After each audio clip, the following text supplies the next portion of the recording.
केंद्रीय वित्त मंत्री निर्मला सीतारमण ने 2021-22 का जो बजट है, केंद्रीय बजट, वो पेश किया है।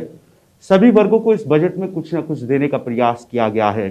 किस तरह से इस बजट को देखते हैं? हमारे साथ हरियाणा के कृषि मंत्री जेपी दलाल जी इस वक्त मौजूद हैं, उनसे जानेंगे। सर, बजट पेश हुआ है, किस तरीके से देखते हैं इस बजट को? काफ़ी कुछ हर सेक्टर को देने का प्रयास किया गया है बजट में। मैं हमारी केंद्रीय मंत्री निर्मला जी का आभार प्रकट करता हूं कि उन्होंने इस कोरोना काल में इतना शानदार बजट पेश किया है जिसमें हर वर्ग को कुछ न कुछ सुविधा मिली है। और ख़ासकर किसान वर्ग के लिए एक जो भ्रांति फैला रखी थी कि एमएसपी नहीं रहेगी, उन्होंने इसको साफ कर दिया, स्पष्ट कर दिया कि लागत का 50% मुनाफा जोड़कर एमएसपी जो है रहेगी। बजट भाषण के अंदर डाल दिया है।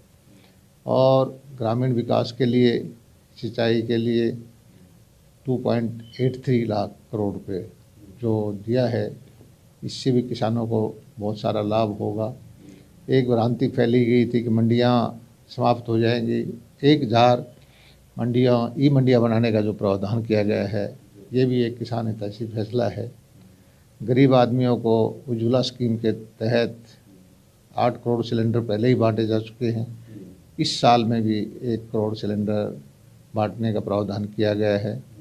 और वैक्सीन कोरोना की जो है उसके लिए अलग से 35,000 करोड़ रुपए का प्रावधान किया गया है। हमारे स्वास्थ्य का बजट जो है बढ़ाकर दुगने से भी ज़्यादा कर दिया गया है। 100 नए सैनिक स्कूल खोलने की योजना है जिसमें हमारे ग्रामीण क्षेत्र के बच्चे जो सेना में अधिक ऑफिसर बनेंगे उनके लिए एक अच्छे स्कूल का प्रावधान इस बजट में किया गया है। और ये सारा बजट जो है ग्रामीण समाज की उत्थान के लिए जो है अग्रसर है। मैं हमारे प्रधानमंत्री जी का, हमारी वित्त मंत्री जी का तहे दिल से धन्यवाद करता हूं और इस बजट का स्वागत करता हूं। एक बार फिर दोहराया सरकार ने 2022 तक किसानों की आय दुगनी करने को लेकर। किस तरह से सहायक होगा ये बजट उस दिशा में? सर, किस तरह से देखते हैं?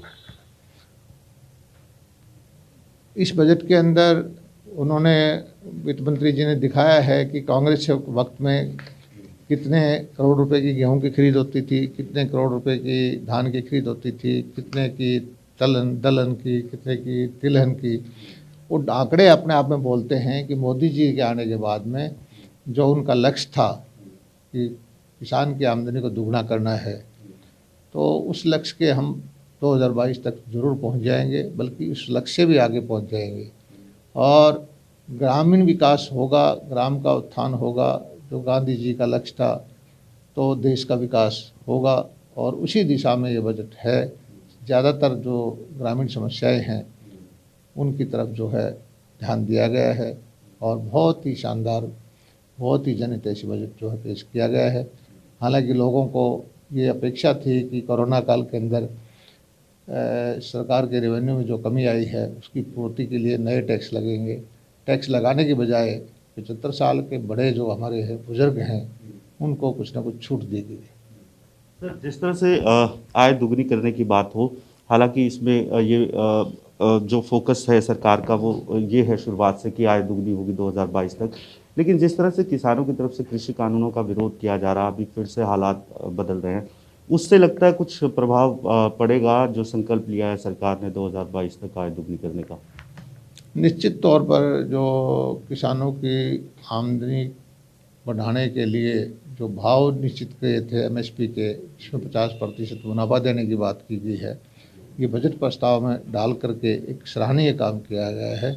और हमारे किसान भाइयों को अब इस बारे में कोई भ्रांति नहीं रहनी चाहिए।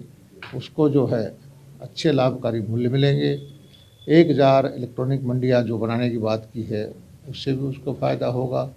और कृषि कानून जो नए बने हैं वो किसान के हित में है, उसमें उनको किसी भी तरह का अहित नहीं होने दिया जाएगा।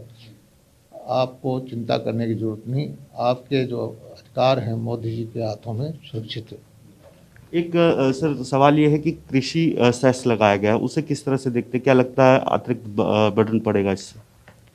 अच्छा है, कृषि के लिए अलग पूंजी कहीं से भी निकाल के लेके आए तो और ज़्यादा अच्छी स्कीम किसानों के लिए बना पाएंगे।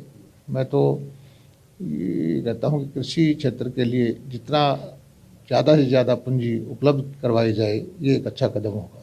आखिरी सवाल मेरा ये है सर कि जिस तरह से फिर किसान एक बार फिर विरोध बढ़ रहा है, क्या लगता है फिर से टेबल पर आएंगे और वार्ता होगी और इस बार वार्ता से हल निकलेगा?